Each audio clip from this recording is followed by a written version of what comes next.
Opa, o senhor Alex já está na escuta. Alex, ó, são 5h55, na verdade, acho que a gente pode começar. A usabilidade desse negócio não é a coisa mais fácil do mundo, tem um botãozão gigante com microfone, a hora que você apertar, você pode acionar seu microfone, e aí, né, eu já liberei. Você está me Oi, ouvindo? Renê, tudo bem? Estou te Cara, ouvindo bem. que legal, que bom te ouvir. Você está me ouvindo bem? Estou te ouvindo perfeitamente.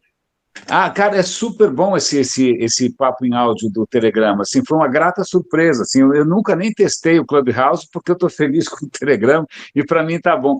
Como você está, Alex? Quanto tempo? Pois é, né? Estamos aí no meio dessa pandemia, tentando sobreviver, sobrevivendo. Nem me Passaremos, fala, cara. Nem me passaremos fala. por essa. Espero que sim. Cara, deixa eu pensar. Eu não consigo lembrar a última vez que eu te vi, Alex. Deve ter sido em algum desses eventos que a gente ia sempre. Eu nem sei se antes da pandemia você continuava indo em eventos também. Chegou uma hora que eu, para ser muito sincero, comecei a perder um pouco o entusiasmo.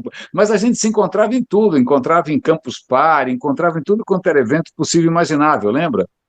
Sim, claro. Eu também meio que abandonei um pouco esses eventos de tecnologia por N motivos. Na verdade, acho que até um pouco o foco do meu trabalho foi mudando um pouco dentro do ISA, né, não ao ponto de eu abandonar os eventos completamente, acho que foi mais por uma questão mesmo de cansaço, né, de você, enfim, eu sei, você é um veterano da internet, né, eu posso me considerar também, eu trabalho com internet desde Opa! 98, né, Porra, então a desde gente sabe, 98! Parabéns, olha lá! desde 98. Né, então a gente sabe que as coisas que se falavam no ano 2000 são as mesmas coisas que se falam agora. A única diferença é que a gente tem um poder computacional gigantesco, uma capacidade, não, uma capilaridade de rede bem maior, né? E uma coisa que nós não prevíamos de forma alguma era a distopia das redes sociais, né? Que trouxeram um Olha, pouco de. que bom que você tocou nesse assunto, porque eu confesso, isso é muito engraçado, não é engraçado nada, não tem graça nenhuma, na verdade, mas eu sempre fui, você sabe disso, eu sempre fui um entusiasta, sempre fui, né, um believer, batia no peito, era um cara super idealista, tá? Mas acho que quando começou quando a coisa das redes sociais começou a ganhar força, eu acho que não só as redes sociais em si, mas eu acho que vem uma geração nova aí de gente tentando capitalizar em cima, criar umas lendas, uns mitos, né? Começar a tentar tornar isso, sei lá, mais vendável. Aí isso começou a me dar um certo. Eu só penso em metáforas gástricas, começou a me dar asco. E aí comecei a me afastar e me afastei praticamente de vez. Eu não consigo, eu parei de acompanhar porque eu acho que essa nova pegada, né, de ficar glorificando redes sociais e digital marketing, seja lá o que isso for, isso começou a me dar um bode, isso era tão diferente daquilo que, sei lá, deve ter sido o que te trouxe também, né? Não foi, você deve ter entrado no digital, provavelmente com outras aspirações, né? Então, eu acho que assim, todo mundo achava naquela época romântica que íamos ficar milionários e íamos construir um novo mundo, né? O fato é que ninguém ficou milionário e esse novo mundo, de uma certa forma, ele foi tomado, né? O romanticismo acabou, né? A era romântica da internet acabou e veio uma Putz, galera que estava só a fim de business as business, né? é isso aí, E cara, é isso aí. Você tem é, todo... Mas sabe, eu me lembro bastante bem, porque acho que logo no começo, eu comecei em 96, que só tinha aventureiro, né? Muita gente cowboy e tal, mas aí chegou um certo momento que começaram a aparecer aquelas figuras com, né, de olhar cinzento, né? Aqueles caras que só estão pensando em ser o novo Bill Gates tal. E você, putz, eu não tinha entrado nisso para virar Bill Gates, eu entrei porque eu achava legal. Né, eu trabalhava em televisão, achei que a internet ia ser mais legal que televisão. E aí vieram aqueles caras que vinham com dois, três celulares, né? Esse pessoal que hoje a gente chama de Faria Lima, né? Aí quando entrou essa exata. geração Faria Lima, cara, aí o negócio ficou muito difícil, muito sem graça, ficou muito chato, meu. Eu me lembro bem, enfim, em 98, eu com mais dois amigos, a gente montou uma das primeiras produtoras web do Brasil, né? Ah, Alex, conta, qual que era? Eu não lembro. A Global Map, certo? Uau! Começamos em Era aqui em São, 98, era aqui em aqui em São São Paulo Paulo, mesmo? isso. começamos em 98, fomos até 2003 juntos, depois, enfim, houve uma venda, eu saí da empresa, né? E aí foi justamente o que alguns anos depois me levou até onde eu estou hoje, né? Na Global, eu lembro muito bem que uma das coisas que fez a gente passar pela bolha do ano 2000 de forma bem tranquila foi que enquanto vários amigos do mercado estavam investindo naqueles projetos mirabolantes, né, tipo, como se fossem hoje as startups, né, a gente teve experiência negativa com os 2 projetos, né, de que as pessoas queriam inventar uma coisa mirabolante, não tinham a menor condição de saber por onde começar, nem tinham capital, enfim, naquele momento todo mundo aprendia, né? Então a gente aprendeu, a gente tomou na cabeça com esses 2 projetos, e eu lembro na época nós fomos assim, cara, nós não vamos mais fazer esses projetos malucos. Vamos trabalhar com o mercado sorro, vamos fazer site para quem está precisando. E foi o que fez a gente atravessar a bolha do ano 2000, que você deve lembrar bem, né? Que foi claro, nossa, claro que lembro, claro, foi horrível. A gente atravessou ali bem porque a gente, na produtora, a brincadeira é que a gente tinha inventado um produto que era o trezentão do mês. Que a gente fazia um site institucional por R$300, que tinha quem somos, um formulário de contato e o que a empresa, né? E a gente fazia tipo 200 desse por mês. Né? Cara, que bárbaro, que legal. Sabe, olha que engraçado, isso, eu lembro quando eu estava na Local Web, eu gostava muito de conhecer, porque a Local Web tinha um ecossistema grande de desenvolvedores, etc. e tal, né? No Brasil inteiro. Tá? E eu adorava conhecer gente do ecossistema. E às vezes eu convidava, vem visitar a gente aqui e tal, porque todo mundo adorava visitar data center, né? Nerd que é nerd gosta mais de data center do que de, sei lá, a mansão da Playboy. Aí os caras iam lá visitar e tal. E aí você conhecia uns caras que, assim, que tinham um negócio indo super bem, onde você menos imaginava, e mais ou menos com uma pegada dessa. O cara estava no interior de São Paulo e ele não estava nem aí para, sei lá, atender a Unilever, sei lá, fala aí qualquer coisa, a Fiat, não. Ele queria fazer um site bom e barato num volume gigante. E o cara se sustentava super bem. Eu vi isso no interior de São Paulo, vi isso no interior de Minas Gerais também. Né? É isso, cara, atendendo essa demanda, que é uma demanda real, que querendo ou não, é uma demanda real. Que bom que você conseguiu sobreviver desse jeito, cara, que legal. E aí como eu fiz a travessia, né? Depois que a sociedade, né, a empresa foi comprada, a sociedade se desfez, eu passei um tempo fazendo consultoria, né? E consultoria, você sabe, aquele negócio, você não se apega a nada, né? Você se apega às horas que você bilheta, você não consegue chegar com nada profundamente, né? E eis que um belo dia, um colega, eu prestava consultoria para uma empresa da indústria farmacêutica na época, né? E um colega, uma pessoa que eu conhecia lá, falou assim: olha, cara, tem uma oferta de trabalho, aí tem uma organização não governamental que está precisando de alguém para cuidar do site deles. Você tem interesse?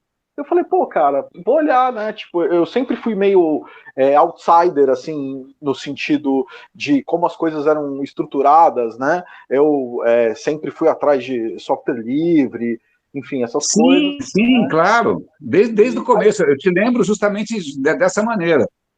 Exatamente. Né? E aí o que aconteceu? Nessas eu acabei chegando no ISA. Né? Quando eu cheguei no ISA em 2006, certo? O ISA tinha 12 anos de idade. Né? Eu me lembro, é incrível que para ir para entrevista de emprego, eu fui olhar o site do ISA. Né? Aí quando eu entrei no site do ISA, eu olhei e falei, opa, essa organização aqui ela não é pequena, né, eu pensando, ela não é pequena pelo conteúdo que ela produzia em 2006. Né? Olha, que legal. E aí, enfim, eu entrei, né, fui convidado, eu conhecia sobre povos indígenas, quilombolas, etc., o que o senso comum, né, da nossa educação dos anos, né, eu tenho 47 anos, então minha educação que veio do começo dos anos 80 até o final. Eu conhecia os índios, né? Eu não sabia que, na verdade, não são os índios, mas sim que são mais de 250 povos. Né? 250, eu não tinha ideia. Deixa eu fazer um parênteses, Alex. Eu acho que vale a pena, Porque, por exemplo, quando eu comentei com a minha mulher, que trabalha com a questão de meio ambiente, com o CONAMA, há muito tempo, quando eu falei do ISA, ela falou, pô, o ISA é super legal, super bacana, eles têm uma tradição maravilhosa, tal. Aliás, está surgindo agora, cara, uma lua cheia espetacular, você não tem noção, corre para a janela que tem uma lua Espetacular, cheia maravilhosa. E aí o que Eu moro acontece? na Zona Oeste, ela vai aparecer aqui para mim mais ou menos daqui 1h30. Ela ainda tá, eu ainda estou no lugar em que eu não a vejo aqui. Mas eu sei que ela vai Mas maravilhosa. o que acontece é assim, conta um pouco dessa questão do ISA, porque acho que muita gente não tem ideia, não conhece o que é o Instituto Socioambiental, como ele Exato. começou. Tá? Porque a maioria das pessoas, né, no Brasil, elas desconhecem, né, elas ignoram a diversidade de povos, né, que vivem no país. Cara, A gente, 250, eu não tinha ideia. Se você não falasse, se você pedisse para chutar, que isso? o número correto é 255, que eles falam mais de 150 línguas. Meu Tá? Deus! Hoje, são cerca de 800 mil indígenas, um pouco mais. Tá? Isso, a informação que a gente tem é do IBGE, acho que é 2010, o último censo. A gente sabe que agora não tem censo, não tem nada, então a gente tem esse número aí. Mas a gente estima que seja mesmo entre 800 mil e 1 milhão de pessoas. Se você pegar quando os portugueses chegaram aqui, eram 4 milhões, 2 ou 4 Meu milhões. Deus! Então, o Eduardo Viveiros de Castro, né, ele tem uma frase, né, você conhece, né, o antropólogo, o professor Eduardo Viveiros de Castro, um dos maiores antropólogos que existe na atualidade, né? Não conheço não, cara, realmente não conheço, confesso que eu não conheço. Então, Eduardo Viveiros de Castro, tá? Um dos maiores pensadores do chamado pensamento ameríndio, aí, enfim, é sócio do ISA, uma figura muito interessante. E ele tem uma frase que ele fala que os povos que perderam, mas não desistiram, são os que a gente chama aqui de índio, entendeu?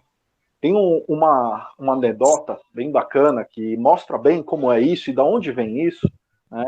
Que lá pelos anos de 1930, Levi-Strauss, né? Ele escreve isso no Tristes Trópicos, que ele veio dar aula aqui na USP, né? Na década de 30, se eu não me engano, 34, né?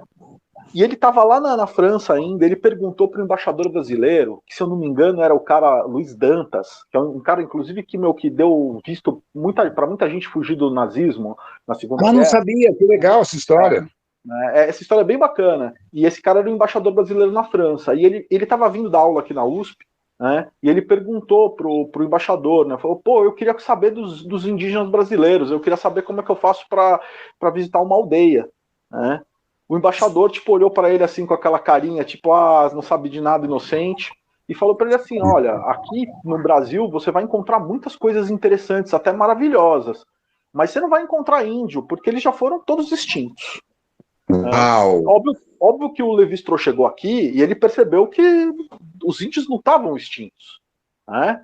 É que a grande verdade é que aqui os índios eram tratados, né, os indígenas, né, ou os índios genericamente, né, porque como eu falei, são vários índios diferentes, com costumes diferentes, línguas diferentes, mas eles eram tratados como civilizações fadadas à extinção, né, que ou já tinham sido dizimadas, né, tipo os índios do litoral e os índios do Nordeste, eles basicamente foram dizimados na nossa colonização. A gente tem um núcleo aqui, outro acolá, na Bahia ali, né, os Tupinambá de Olivença, que ficou ali perto de onde o Brasil foi, entre aspas, descoberto, né, que volta e meia a gente vê na mídia pressão, né, porque tem lá resorts querendo ser construídos em cima das terras dos índios, né, ataques aos índios de toda a natureza, porque o problema maior que os índios sofrem hoje aqui é a questão das suas terras, do seu direito de ocupar as terras. Né? E aí o que acontece? A gente, né, como eu falei, a nossa educação ela hoje mudou um pouco. Eu tenho um filho de 13 anos, eu vejo que ele estuda numa escola aqui da elite paulistana, infelizmente ou infelizmente, mas eu percebo que mudou em relação ao que eu estudei. Hoje eles conhecem, eles sabem que existem vários povos indígenas, enfim, sabem tudo, mas a nossa educação, principalmente nós que estamos a geração... Eu lembro do dia do índio, alguma bobagem na escola que eu tinha que ficar quase pelado, mas eu não sabia nada. Nada. Exatamente. Realmente, a minha educação... Eu sou 10 anos mais velho que você, eu cresci durante a ditadura, esquece, povos indígenas, imagina, nada, eu não lembro de nada. Você deve ter o imaginário dos povos indígenas americanos, né? Os Apache, essas coisas. Não, cara, olha, sabe que, olha que engraçado, acho que eu lembro de muito lá para frente, eu acho que eu fui ler o Hans Staden, né, que acaba sendo prisioneiro, né, e eu acho que eu acabei sabendo mais da questão indígena brasileira, quando eu fui estudar outros idiomas, porque aí, de repente, você percebe que os caras são mais atentos do que a gente, porque eu não prestava atenção nenhuma. Exatamente, né? O olhar do europeu, né, para cá é muito maior do que o nosso próprio. O nosso olhar, inclusive, no século XIX, começa um movimento muito grande de dizimação dos indígenas mesmo, de falar que eles eram um subpovo, que tinham que ou se integrar ou se extinguir, né? Tipo, qualquer conexão com a realidade atual é mera coincidência, né? Mas o fato é que, dando um pulo, né? Os índios estavam aqui, são os que perderam, mas não desistiram. Continuaram aqui existindo a despeito, né, de oficialmente se ignorar a sua existência, as suas questões. E foram, né, tipo, entrando nos seus territórios. Mas aí chega 1988, né, passa a ditadura, enfim, tem vários problemas com indígenas, né, na ditadura, vários indígenas foram dizimados lá na guerrilha do Araguaia, enfim, tem uma Não série, sabia. tem um capítulo da Comissão da Verdade, tem um capítulo específico sobre o que aconteceu com os indígenas, né, Mas por quê? é uma coisa... O que a ditadura tinha contra os caras?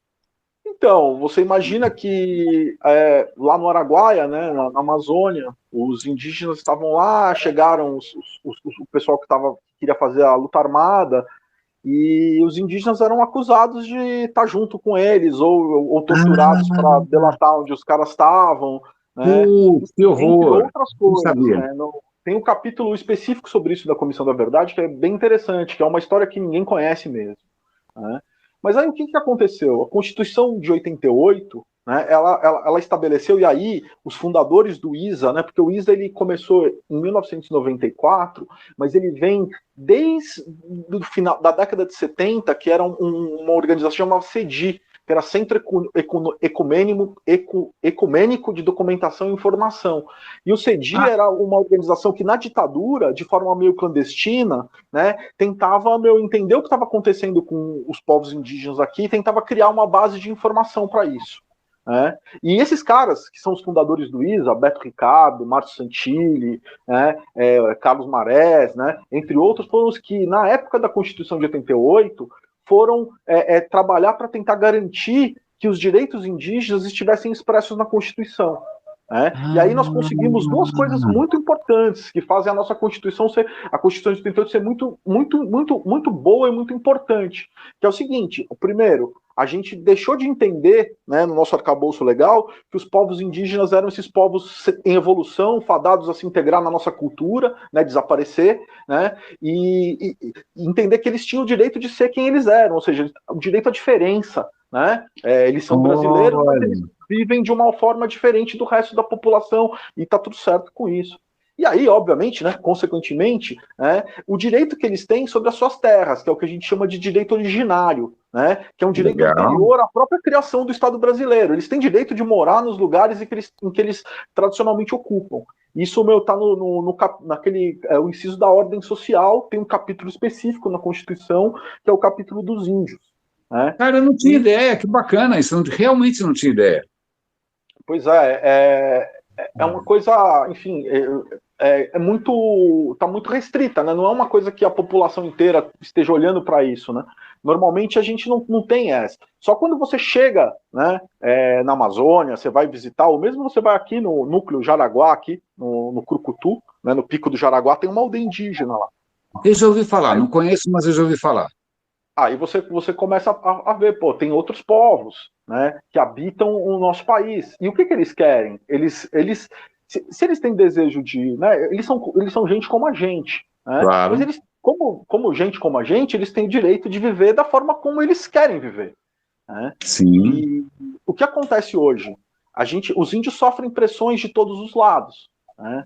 Aqui, como eu falei, o litoral nordeste aqui, o litoral daqui do sul, sudeste, eles basicamente já não estão mais lá, né, porque eles foram dizimados na época da colonização. Existem, né, núcleos, né, que ainda sofrem uma pressão muito grande. Lá em Santa Catarina, por exemplo, né, tem o Morro dos Cavalos, onde tem problemas. Por quê? Conflito com proprietários de terra. Né? Isso a gente está falando aqui no sudeste e no sul. Quando você sobe para o centro-oeste, para a Amazônia, né, eles estão aonde? Eles estão no meio do cinturão, né, de produção agrícola intensiva. Mato Grosso do Sul ali, produção de gado, produção de soja, milho, vai subindo. Aí quando você chega ali na região da Cabeça do Cachorro, né, que é a fronteira, tríplice fronteira, Colômbia, Venezuela, Brasil, Rio Negro, né, Rio Negro, Rio Branco, onde tem a terra indígena Yanomami, onde tem os índios Baré, Baniwa, tem um monte de povos ali diferentes, né, você tem o quê? Pressão por minério, né? Garimpo, né? E garimpo não é uma atividade, isso é uma coisa que é legal para as pessoas saberem, que o garimpo que é realizado hoje na terra Yanomami, por exemplo, né, tipo os caras invadindo a terra, não é um garimpo realizado por pessoas que estão passando fome, que precisam ali, passar a bateia no rio para poder tirar Sobreviver. 1 grama de ouro para sobreviver. Não. Por quê? Porque eles fazem garimpo com balsa, eles fazem garimpo com maquinários que custam milhões de reais. Você está E da brincando, é onde vem? intensivo mesmo, olha só. Não, é ilegal, mas né, é intensivo, financiado por gente, né, que tem dinheiro. Né? A concessionária da Hyundai em Boa Vista é a concessionária que mais vende trator. E vende equipamentos pesados para você mexer no solo. Aí você vai ver o que tem lá no estado de Roraima de agricultura, não sei o quê. Tipo, não sabe, a conta não fecha. É o que Olha, mais vende trator no Brasil é lá, entendeu? Então, assim, o maior problema dos índios hoje, com todo, óbvio, a pressão em maior grau ou menor grau em determinadas regiões, mas é basicamente o direito à terra. Tanto que agora, na semana que vem, vai ser votado, né, eles estão votando um dispositivo que é o chamado a tese do marco temporal, né, para vocês entenderem o problema disso. Teve um julgamento há uns anos atrás de uma terra indígena, por coincidência, lá no estado de Roraima, que chama Raposa Serra do Sol, né, que essa terra era uma terra tradicionalmente ocupada pelos índios, onde eles foram expulsos ali, década de 50, 60, tá? Eu posso estar errando um pouco a data, mas é por ali, né? Okay. Por um pessoal, por arrozeiros, né? Foram plantar arroz lá, porque tem uma área meio alagada que se produz, né, se é propícia para plantar arroz.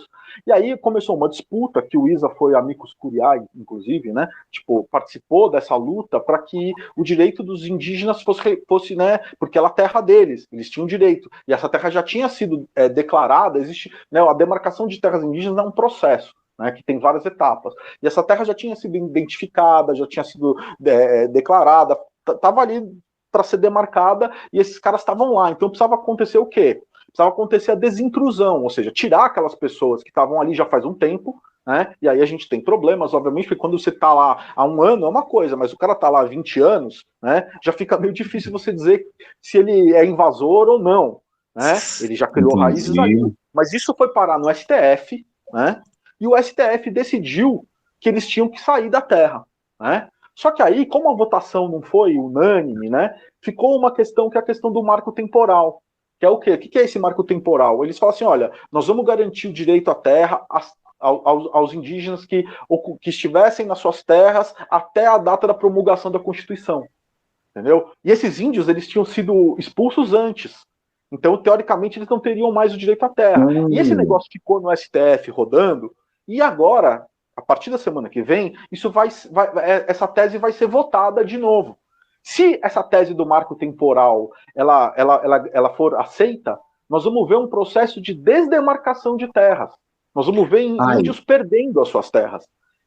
Tirando tudo o que acontece agora, como eu falei, quando você vai para a Amazônia, você começa a ter uma outra perspectiva do país. Você começa a olhar o país como ele é mesmo. A gente está aqui em São Paulo, a gente acha que certas coisas funcionam bem, a gente não conhece o Brasil mal. profundo, né? Exato. E aí você percebe o quê? Pô, cara, você vai no Imóvel Web, hoje, né? Tô falando aqui o nome, não é nada contra, não é, a marca não tem nada a ver com isso, né? Ela é apenas um classificado. Mas você vai lá, você procura, tem terra grilada à venda no site, em Altamira, lá na região entendeu? Que os caras grilam e botam para vender lá.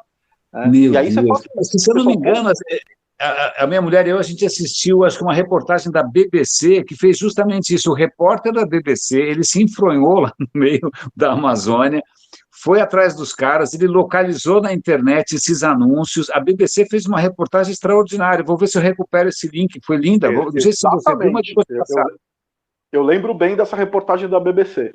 Né? E os indígenas, eles sofrem esse tipo de pressão. Né? E o que o ISA faz? o ISA tenta garantir os direitos desses índios, né, de todos os povos indígenas, né, a terem o seu modo de vida tradicional, mas ao mesmo tempo, né, não é que a gente quer apartar os índios da sociedade, muito pelo contrário, né, mas a gente quer garantir que eles têm o direito a existir da forma como eles, né, como eles querem existir. É aquela coisa, né? Eu posso ser punk, o outro pode ser anarquista, né? Os brancos, né? Eles podem existir de várias maneiras. Eu posso pintar meu cabelo de vermelho, eu posso fazer o que eu quiser, né? Basicamente, né, o que os indígenas esperam é que eles também tenham esses direitos, porque o que acontece em muitos ataques, que as pessoas veem um indígena dirigindo uma caminhonete, ou um indígena usando o celular, e falam, esse aquele ali, ó, índio de celular, né, não é mais índio, claro que é, né? Ele tem todo o direito de usar celular e continuar sendo indígena, né? Não é a gente, desde 1500, aqui no Brasil, a gente vem mudando. Se desde 1500 os brancos podem mudar e continuar sendo brancos, por que os índios não podem mudar e continuar sendo indígenas? É um bom ponto, é um bom ponto, é um bom ponto, é isso aí. O que existe é muito preconceito em cima, né, da nossa visão, né, a visão ocidental em relação a esses povos que não são, né, tipo, não compartilham da mesma visão do mundo que a gente tem, mas não é uma visão rica. Os índios são super autossuficientes quando eles estão no habitat deles. Né? A gente costuma falar em anedota que você pega um indígena Yanomami de 7, 8 anos, esse menino ele pode ser seu guia na floresta, entendeu? E se você se perder com ele na floresta, ele vai saber onde dá para dormir, o que dá para comer, o que dá para beber, onde dá para beber, etc. Eu falo assim, eu pego o meu filho, saio aqui da Vila Ipojuca, meu filho de 13 anos, eu solto ele, sei lá, no Parque do Apuera, e falo, filho, volta para casa. Não, a polícia vai vir aqui, vai me prender, vai acontecer um monte de coisa, ele não vai conseguir. Cara, eu sou completamente, eu sou um inútil, porque se acabar a força, se acabar a energia elétrica, eu já não sei mais o que eu faço, né? Imagina, se a gente ficar sem água, se acabar né, um fornecimento de água por 2 dias, você já entra em pânico, porque a gente não sabe mais se virar, né? A gente não sabe, a gente está tão dependente dessa infraestrutura que a gente criou, né, que a gente não sabe mais nada, imagina. Eu não sei nada, eu fui criado no centro de São Paulo, na rua São Luís, assim, eu não sei nada. Minha mulher já deve ter ouvido essa história 1000 vezes, tadinho, mas quando eu era criança, morava na Avenida São Luís, e eu estava, acho que na janela, olhando pela janela, né, o trânsito, e aí tinha uma obra, e aí um trator, ele rasgou o asfalto, e foi a primeira vez que eu descobri que embaixo do asfalto tinha terra. Eu não tinha ideia, porque assim, eu não tinha contato com terra, eu tinha contato com asfalto. Né? O terra era o que tinha ali na Praça da República, dentro de um canteiro. Né? Não imaginei que embaixo de asfalto tivesse terra. Então, olha como a gente se desconectou, né, cara? Como é que a gente se desconectou da vida? Então, é interessante quando você vai para esses lugares, você começa. Eu tive a oportunidade há uns anos atrás de passar uma semana no Alto Rio Negro, né? Que legal! Sem obrigação de trabalho. Né? Porque eu já fui várias vezes para as aldeias lá, mas quando você vai a trabalho, você está numa outra rotina, né? Onde você tem que trabalhar, você trabalha muito, né? Para fazer as oficinas, para participar das atividades. Mas eu fui dessa vez, ganhei um prêmio do ISA e fui a turismo. Né, justamente porque a gente estava com uma parceria para tentar desenvolver um projeto de turismo de base comunitária, né, e era uma das primeiras excursões que iam para lá, né, de grupos pequenos, para você viver, né, o cotidiano da aldeia. E foi a primeira vez que eu pude ir passar um tempo sem estar conectado ao trabalho, mas conectado com a experiência. Né? E aí você começa a perceber que é mais ou menos o que você falou, né? Você cresceu na São Luís, cara, eu cresci na Rua Frei Caneca, no centro de São Paulo. Eu nasci na Maternidade de São Paulo e morava também na Rua Frei Caneca a vida inteira, exatamente. Vim para a Zona Oeste faz pouco tempo, né? Mas passei a minha vida inteira no centro de São Paulo, ali na Bela Vista.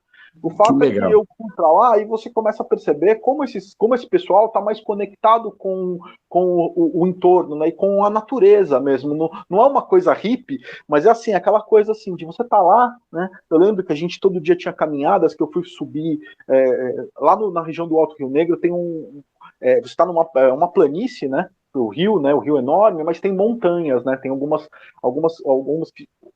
morros, né? E aí tem essas serras guerreiras, que na mitologia dos indígenas lá eram os gigantes que saíram da Colômbia para fazer a guerra, né, no passado distante, e aí a guerra acabou e esses caras ficaram lá e eles viraram essas montanhas.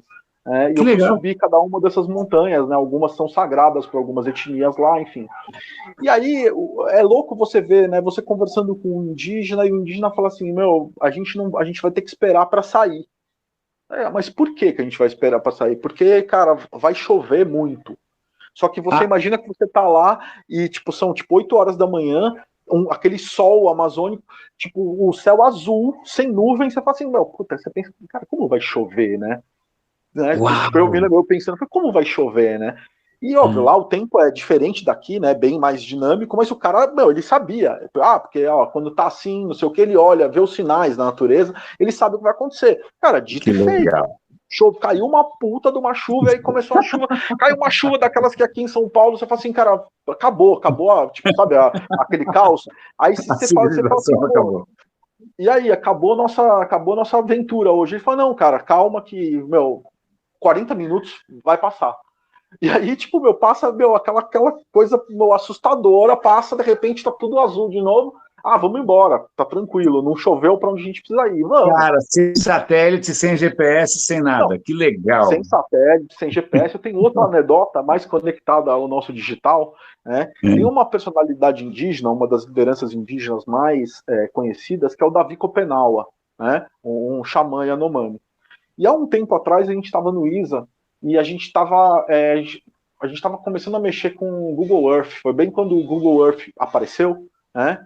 E a gente começou, eu me juntei com um antropólogo lá do ISA, a gente começou a montar um projeto de a gente poder pegar várias aldeias que apareciam nas imagens de satélite do Google Earth e poder fazer um tour virtual, né? Para mostrar justamente a diferença, né? Você vai no Alto Rio Negro, as aldeias têm uma conformação, um modo de se organizar. Você vai para o Xingu, é outro modo. Tem aldeias que são circulares, tem aldeias que são retangulares, e tem coisas que, se o cara mora do lado de lá, ele só pode casar com quem mora do lado de cá, em determinadas etnias, entendeu? Tem todos esses arranjos muito loucos, né? E a gente estava montando esse tour. E o Davi, por uma coincidência, estava em São Paulo, tinha vindo dar alguma palestra, ele é parceiro do ISA, né? A Rutucara, que é a organização dele, é parceira nossa, ele foi para o ISA, e aí o pessoal aproveitou, falou, já que o Davi está aqui, né, vamos mostrar para ele, vamos perguntar, né, vamos pedir autorização, porque, né, quando você começa a ter, né, o ISA tem essas relações com os indígenas de uma forma muito madura e bem estabelecida, porque a gente trabalha, né, sempre respeitando, né, o direito que eles têm sobre tudo, né, tudo é conversado, tudo é negociado, nada sabe, a gente não chega lá com uma bandeirinha e fala, nós vamos ajudar vocês, não é assim que funciona a coisa. Né? E sempre teve muito respeito, né, no sentido de pedir autorização para certas coisas. Olha, a gente vai vai falar disso aqui, vai mostrar a sua aldeia. Pode, né? Porque eles têm total direito de falar, cara, não quero ninguém olhando aqui. Claro. Né? E o fato que o Davi estava lá e a gente mostrou, né?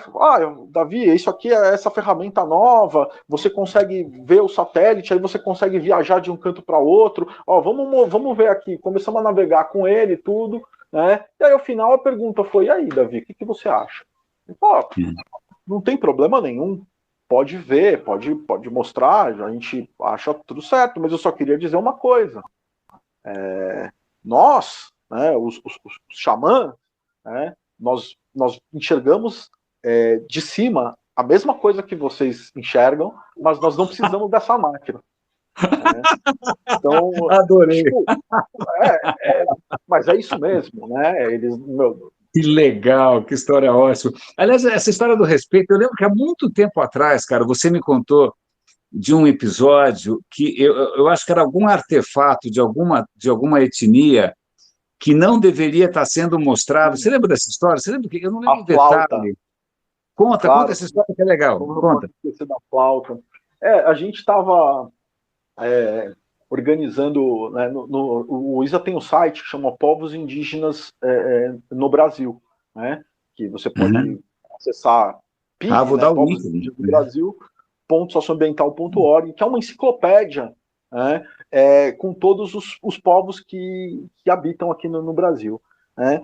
E a gente estava fazendo a curadoria na época do conteúdo, né? E, pô, são com mais de 250 povos, não sei o que lá. E botamos tudo ali no ar, não sei o que lá, tudo tranquilo.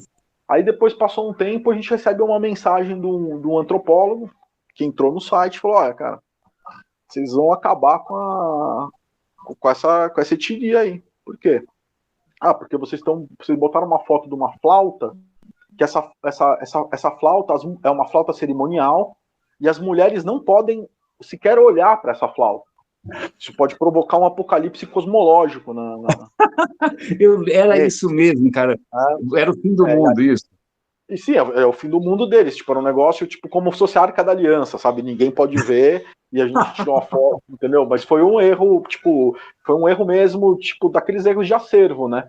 Que não tava. Porque a gente hoje a gente tem um acervo fotográfico onde tem lá, cara, uma capivara toda sobre o que você pode usar e o que você não pode usar. Né? E essa foi uma foto que tipo, falhou a identificação dela, ninguém percebeu e passou no meio de tantas, né? Mas, enfim, os indígenas nem se preocuparam. Bom, o mundo não acabou, menos mal, né? Pelo menos. O mundo não acabou para eles, né? Mas, enfim, foi uma Mas coisa sabe que isso é legal, cara? Porque eu tinha, acho que a gente conversou recentemente, porque eu tinha acabado de ouvir uma conversa muito legal de um cara do Instituto Santa Fé, que fica no Novo México, nos Estados Unidos, e ele estava conversando com um cara que é de algum povo original do Canadá. Eu não sei, já esqueci o nome, o cara tem um nome engraçado, e um caporta, seja lá o que for. Tal. Mas ele é um cara, a conversa foi interessante porque ele tem origem indígena, mas ele tem educação ocidental. Então, ele faz a ponte muito bem, ele consegue falar como se fosse um acadêmico, inclusive.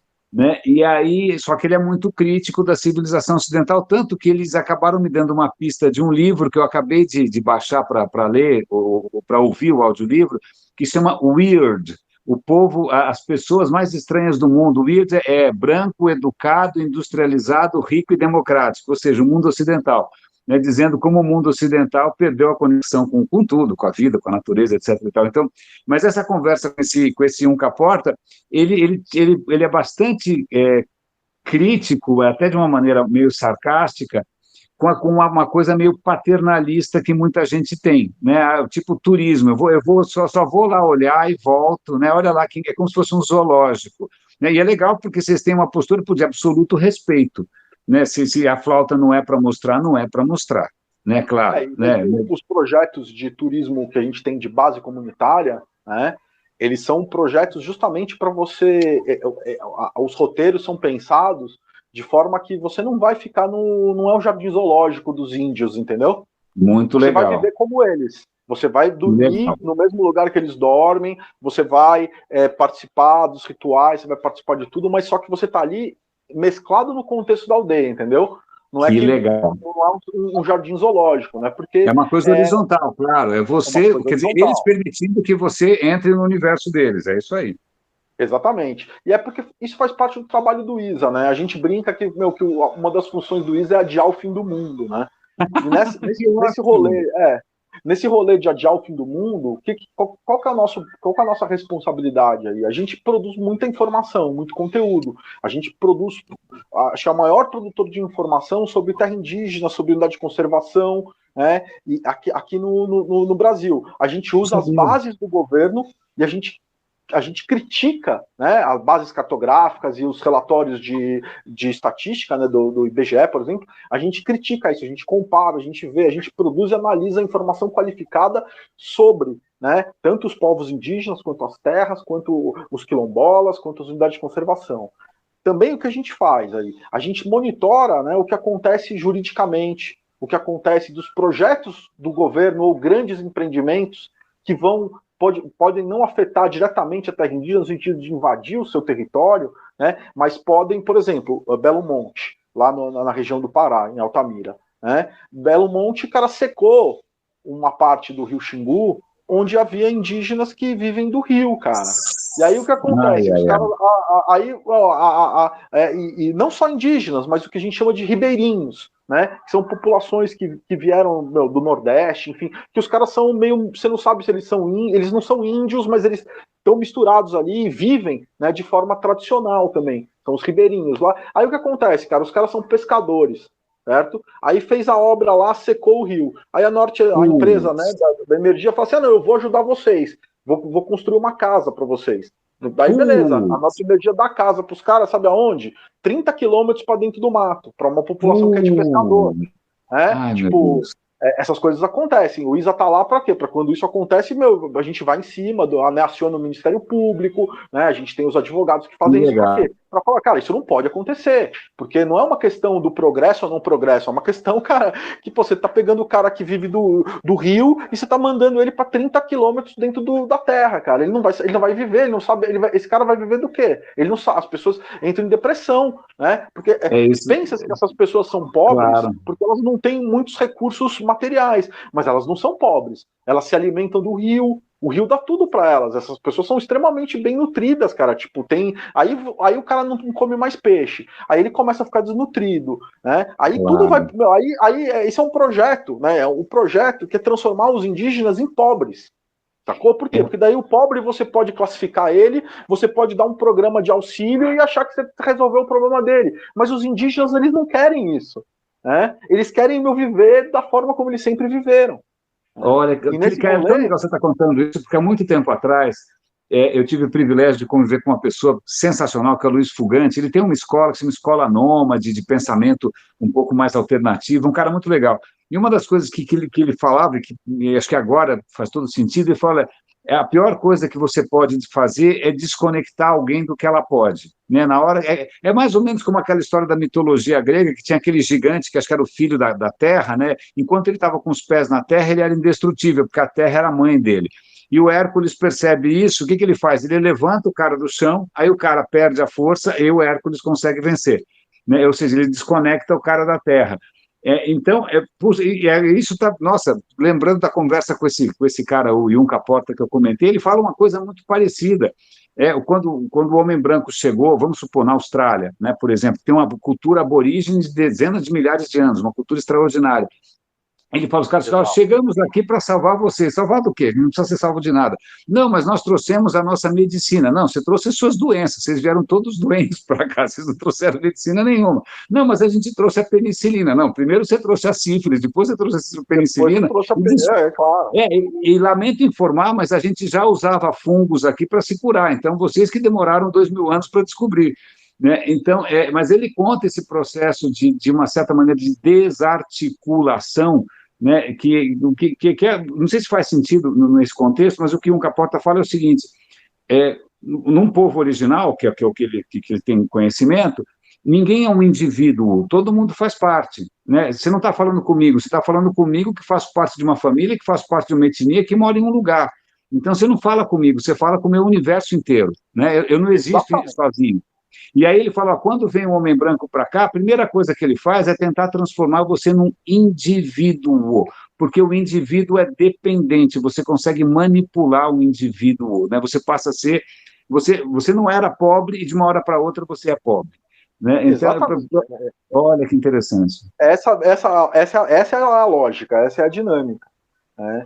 E, enfim, a gente luta contra isso. Né? A gente ajuda, né, o Estado brasileiro, né, a pensar política pública que seja voltada a melhorar a qualidade de vida dessas populações, né, mas sem tirar dessas populações, né, a sua maneira tradicional de existir. Né? E também a gestão da gente fazer, né, que faça uma gestão sustentável dos recursos que eles têm ali disponíveis, recursos naturais. Né? Porque também as pressões em cima das terras, né, dos índios que acabam pressionando todas as populações indígenas aqui no Brasil, a grande maioria delas, né, é justamente isso que acontece. O cara tem lá, o cara monta a fazenda de soja, né, na fronteira com a terra indígena. Teoricamente, legalmente, está tudo certo. Mas aí o cara começa a pulverizar agrotóxico com avião, né, na plantação dele. Aí ele pulveriza lá e cai também na aldeia, sabe? Tem no Mato Grosso do Sul, bom, no Mato Grosso do Sul os caras fazem isso propositadamente, né? Para poder expulsar os índios. Eu disse, como é? Posso passar o meu avião pulverizando veneno ali na região dos Guarani Kaiowá, Mato Grosso do Sul. É triste, cara. Você passa lá, você vê um monte de lona preta na beira da estrada, são os indígenas que foram expulsos das terras por fazendeiros, na bica, tipo, no, sabe, paramilitar. Isso é aqui no Brasil, acontece isso aqui. Né? Aí o pessoal fala, não, isso é mentira, não sei o quê, meu. Putz, você tem que ir lá, é longe. Né? Acho que se aproveitam também do fato de que a Amazônia é longe, né? E hoje em dia a distância ficou menor, né? Por causa da internet, por causa dos celulares. Então, a gente sabe, acontece o negócio, tá pipocando no celular de todo mundo, né? Mas acontece toda hora lá. Aqui é muito mais organizado o Estado brasileiro, né? Tá super presente. Eu costumo falar, meu, que assim, você quer ver Estado mínimo, cara? Você vai ver como é que onde está rolando conflito. Porque daí você vê o Estado mínimo, tem o cara que tem o poder da força atacando lá e nada acontece. É só, demora, o Estado brasileiro demora para chegar lá. Né? E o trabalho do ISA é justamente tentar evitar que esse tipo de coisa aconteça. Né? A gente acha que a biodiversidade, né, a nossa grande biodiversidade, é justamente o passaporte do Brasil para ser um país desenvolvido. Né? Pois é, isso seria o nosso grande diferencial. Tem muita gente bacana, eu aprendo isso direto com a minha mulher também. Quer dizer, isso poderia ser, cara, a gente um tapete vermelho para a gente entrar, né, como uma visão nova de futuro, com os recursos que a gente tem, e a gente está justamente dando um tiro no pé, né? A gente está justamente sabotando o que poderia ser o nosso passaporte para falar de igual para igual e construir um futuro diferente. Nós temos o maior regulador térmico do mundo, né? O único Sim. que restou, que é a floresta amazônica. E ela tá perdendo a sua resiliência. Né? Já tem vários pesquisadores alertando para isso, falando, olha... Eu estou sempre falando isso no radinho, que logo vai ter um point of no return, algum ponto irreversível aí, e pronto, a gente vai estabilizar em outra situação muito pior. E assim, né, o que acontece, a visão dos povos indígenas, é muito interessante você olhar, por exemplo, o povo Yanomami, né, que fica ali no estado de Roraima, né, fica ali naquela região que eu falei, na cabeça do cachorro, né, é um povo muito conectado com a natureza, né, muito conectado com, vamos colocar assim, o invisível, né, e os xamãs Yanomami, eles têm uma missão, né, que eles falam isso, eles falam assim, olha, a função do povo Yanomami, né, o povo Yanomami existe para segurar o céu. Nós, os xamãs Yanomami, seguramos o céu. Na hora que o povo Yanomami cair, o céu vai cair sobre todos nós, os Yanomami e os brancos, entendeu? Uau!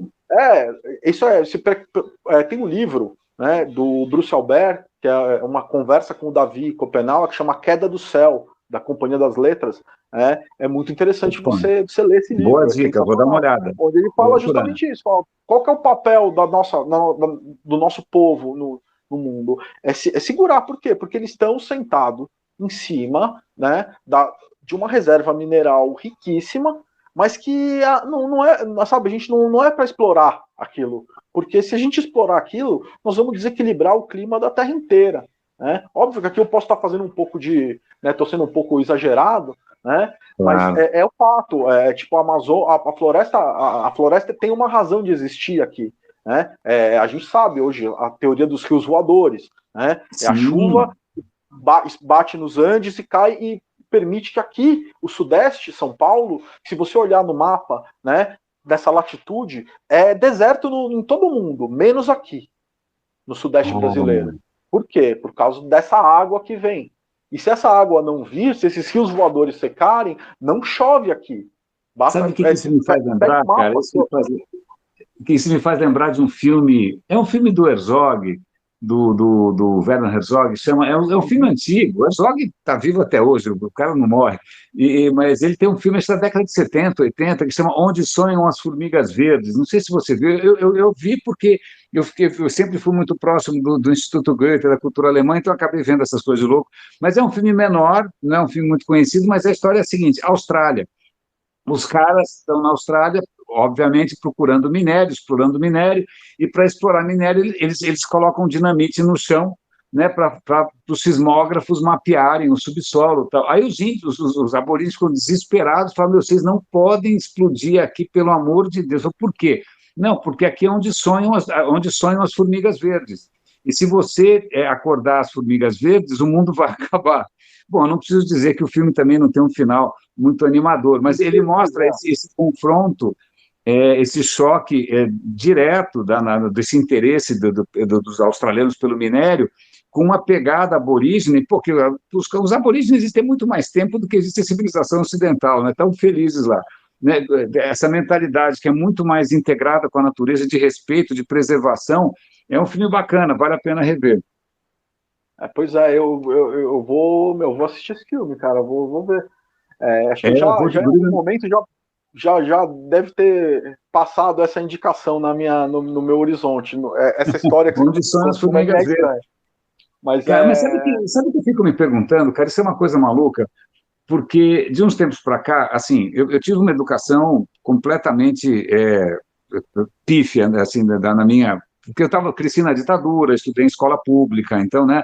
Então, a ditadura fez um estrago bastante considerável no ensino de humanidades, de história. Tal. Então, agora eu estou correndo atrás do prejuízo e fico tentando, né, compensar essa lacuna.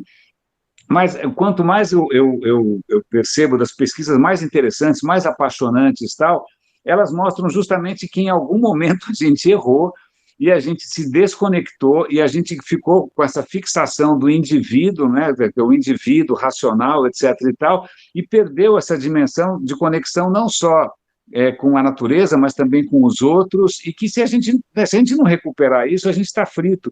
E por uma extrema coincidência, eu estava ontem zapando lá o YouTube com a minha mulher, e tem um canal que eu sigo, que é um rapaz super bonzinho, que ele é um linguista.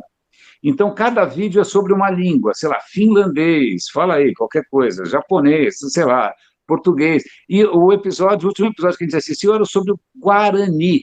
Aí ele vai contar sobre. Eu não sabia, foi bom, como é que será que é o idioma Guarani? Não tenho a menor ideia. Aí ele conta que no Paraguai tem milhões de pessoas que falam Guarani, ele contou toda a história.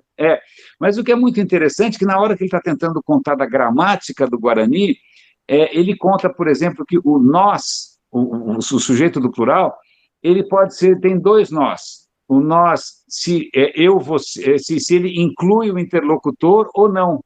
Então, cara, você começa a perceber que a própria maneira como a língua está montada, né, mostra que tem outras maneiras de você valorizar a conexão. É extremamente interessante. Eu vou te passar o link para o vídeo do rapaz lá. Está na língua dos caras. A língua dos caras traduz isso.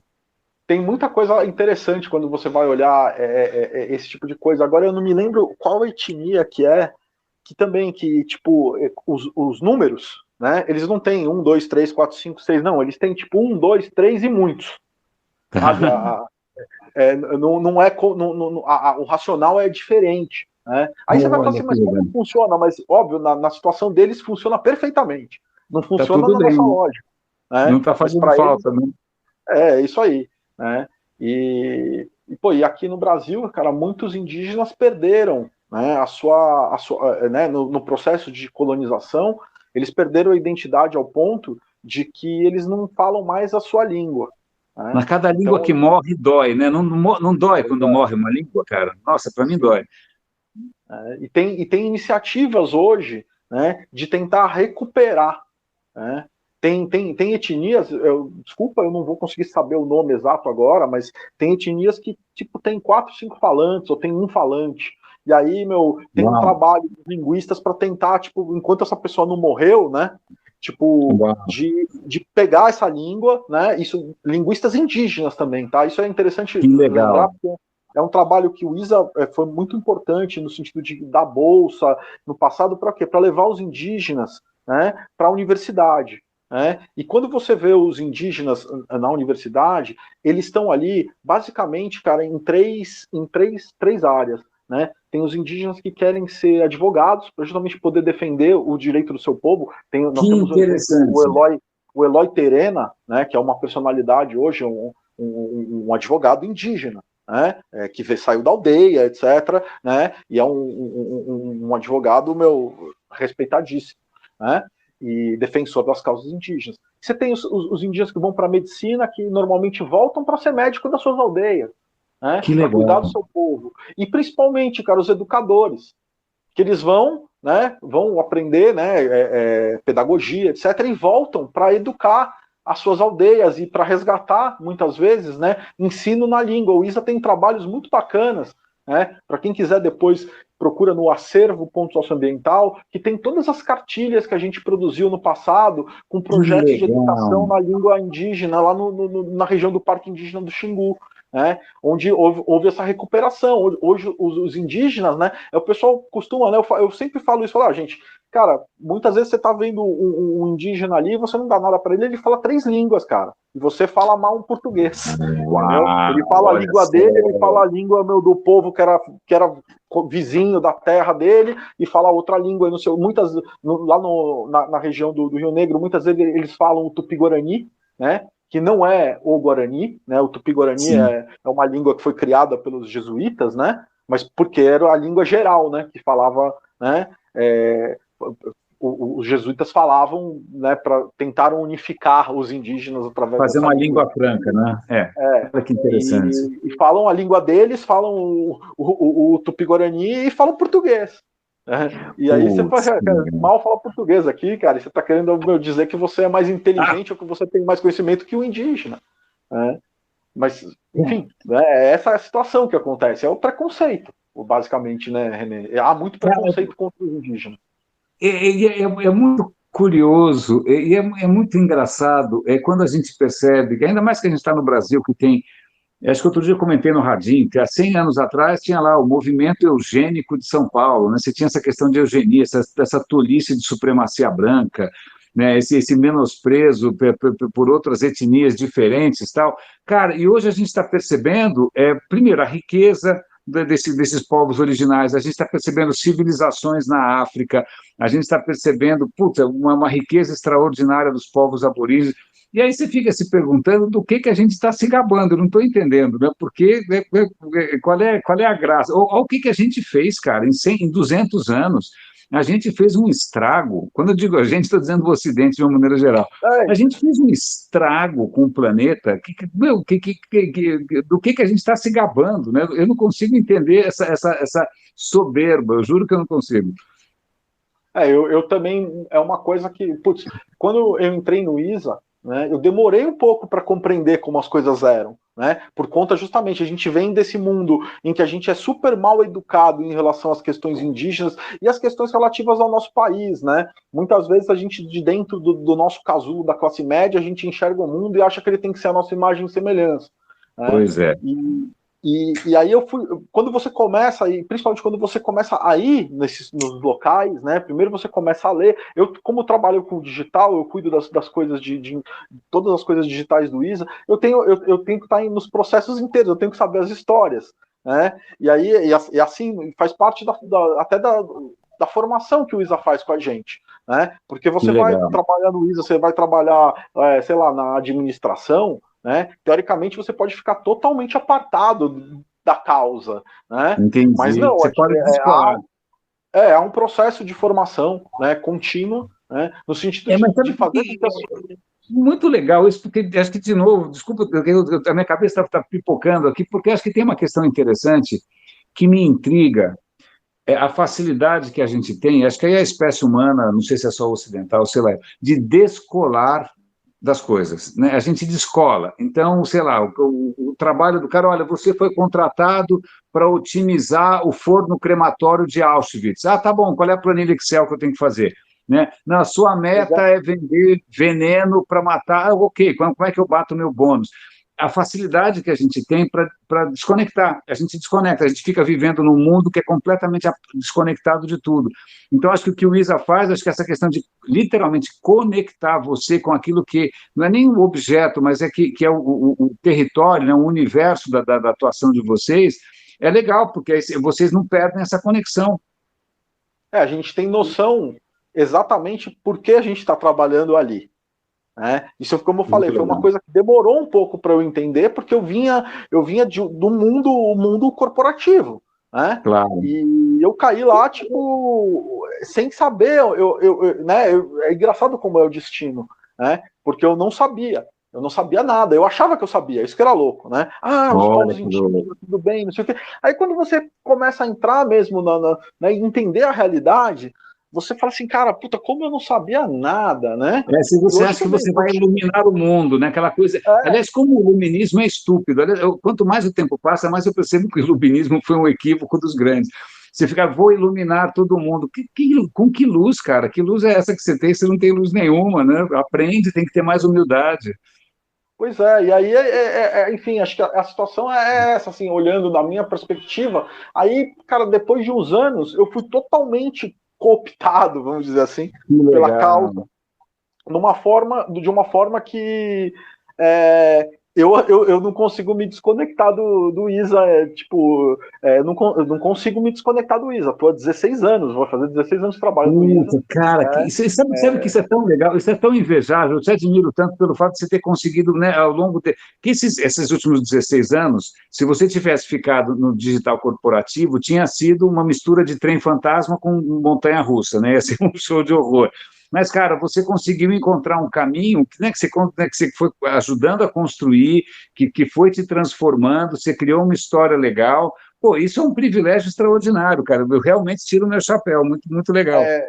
É uma coisa que, tipo, eu sempre falo isso para mim, porque, óbvio, né, todo trabalho tem o seu, né, você fica cansado, você fica irritado às vezes, claro. Né, pô, a gente, ultimamente, nossa existência tem sido dura, né, porque a gente tem lidado com derrotas sequenciais, né? Como eu falei, vai voltar semana que vem, o marco temporal é uma coisa que pode zoar, o licenciamento ambiental foi votado faz um mês menos, talvez, que também, pode pressionar as terras indígenas e os indígenas de uma forma absurda. A gente vê todo dia um monte de barbaridades sendo, né, perpetrada contra os indígenas, e esse negócio vai te deixando meio, tipo, você vai ficando, fala uma hora, cara, não, né? Que é como eu estou me sentindo nesse momento, bastante deprimido, confesso para você, porque, cara, a gente só está apanhando, não é possível. E é uma coisa legal que eu aprendi no ISA, assim, no meio dessa confusão toda, né, que assim, é entender que muitas vezes você está jogando, né, está travando uma batalha para empatar. Né? Porque quando você é o menor, né, quando você é a minoria, né, da história, no caso os povos indígenas, né, são a minoria, assim como os quilombolas, os ribeirinhos, né, eles não são para onde o Estado brasileiro, né, olha e enxerga seu modelo.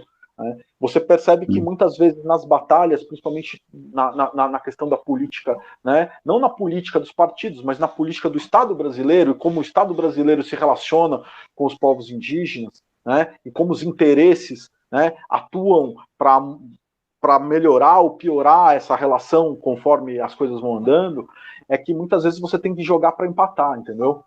Então, tem um processo lá que está rolando no Congresso. Putz, cara, vamos tentar com os aliados que a gente tem, de fazer ele demorar o maior tempo possível, porque nesse maior tempo possível você vai construindo um acúmulo e você eventualmente pode fazer uma transformação na sociedade, no sentido dela falar assim, eu não quero isso, né? E esse é o trabalho do cotidiano. Como é muito, você tem que lidar com frustração, né? Porque você vê ali a coisa acontecendo, como você vê, literalmente o mundo desabando, e você fala assim, cara, putz, que a gente vai fazer? Às vezes você tem vontade de falar, puta, eu quero trabalhar, eu quero voltar pro mercado, eu quero trabalhar num lugar onde não faça isso. Então, não faça isso, senão...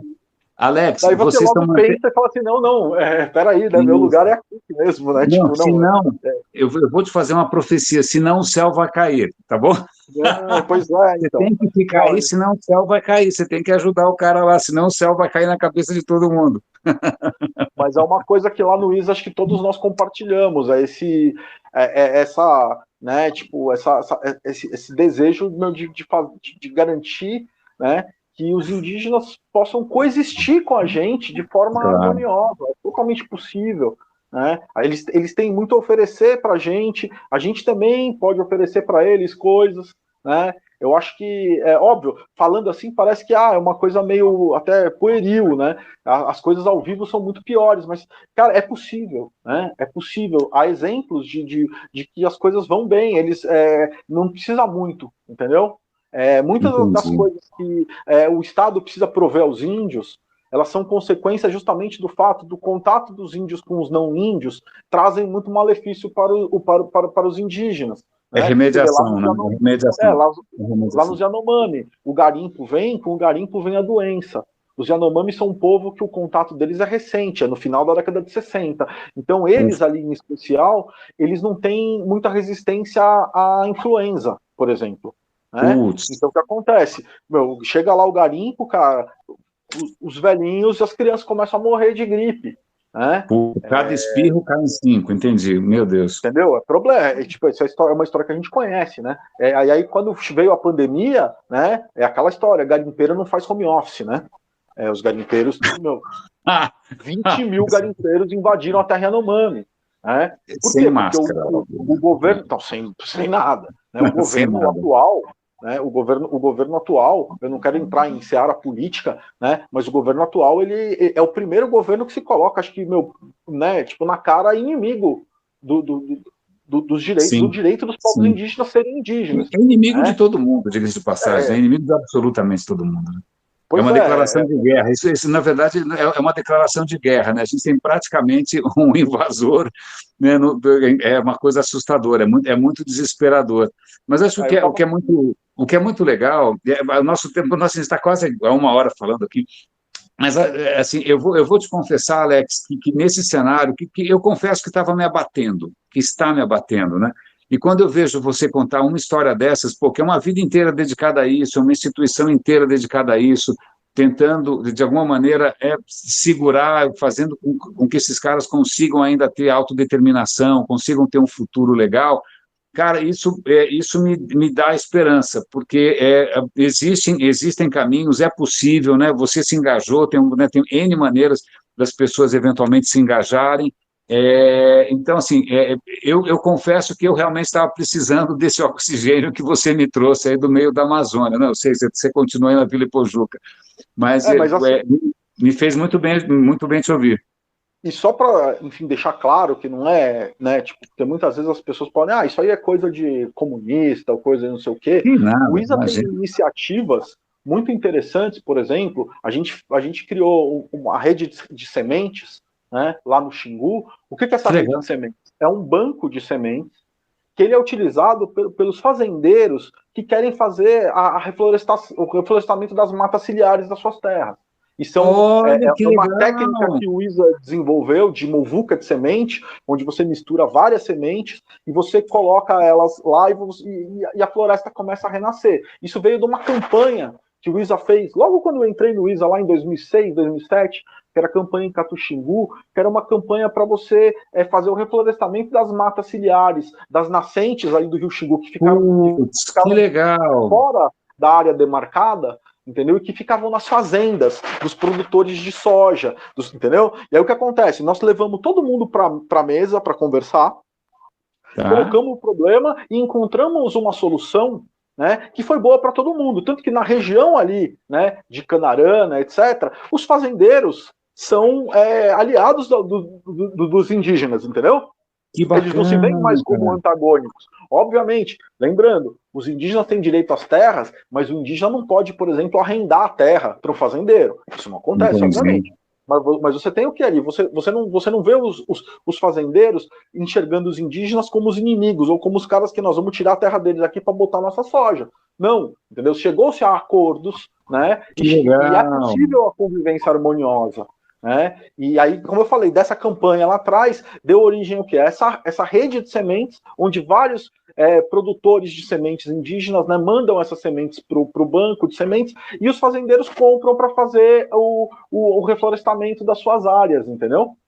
Que E essa é uma bárbaro, das cara, que iniciativas do INCRA, que são bárbaro. iniciativas de economia, né, de economia sustentável, né, que são totalmente dentro do âmbito do nosso meio de produção capitalista, entendeu?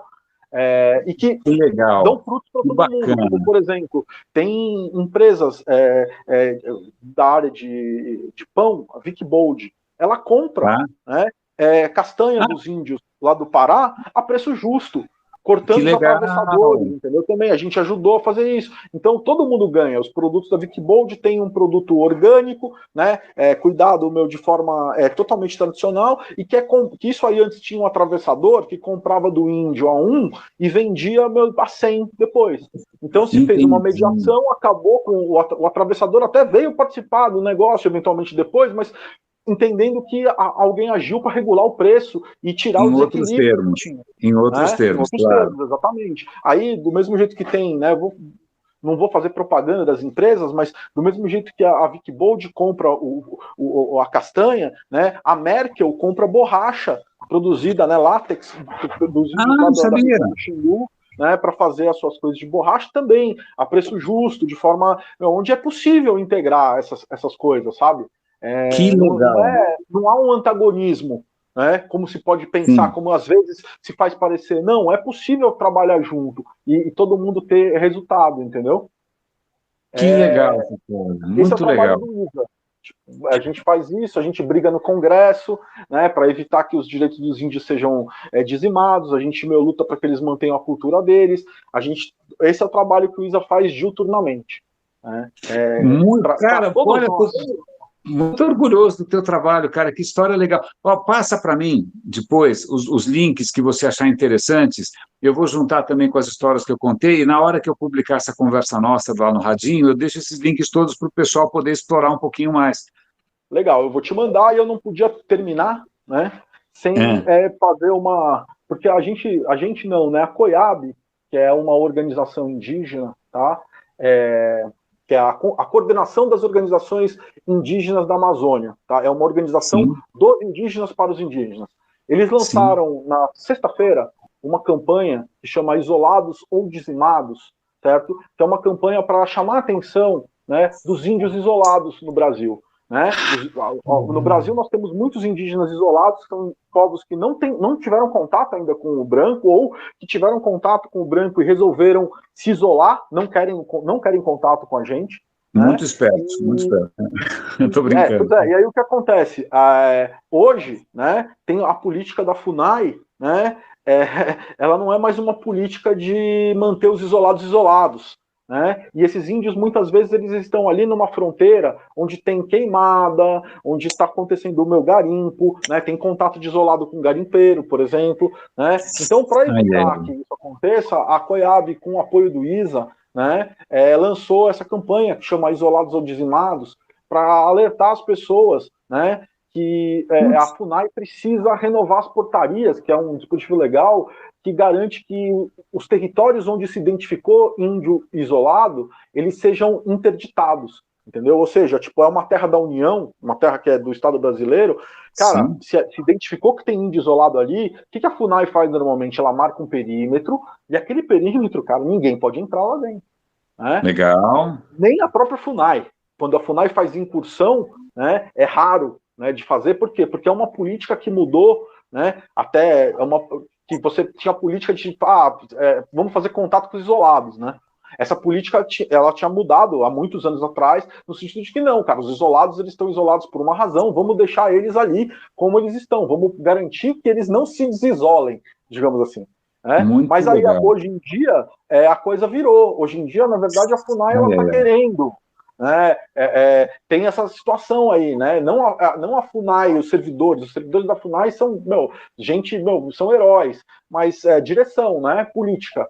Né? Claro. E essa campanha está aí, chama isolados ou dizimados.org, né? Tem uma petição lá Muito para legal. assinar. Né? Oba, tem petição. Vou assinar e vou divulgar. Então, e é interessante conhecer, é uma outra realidade.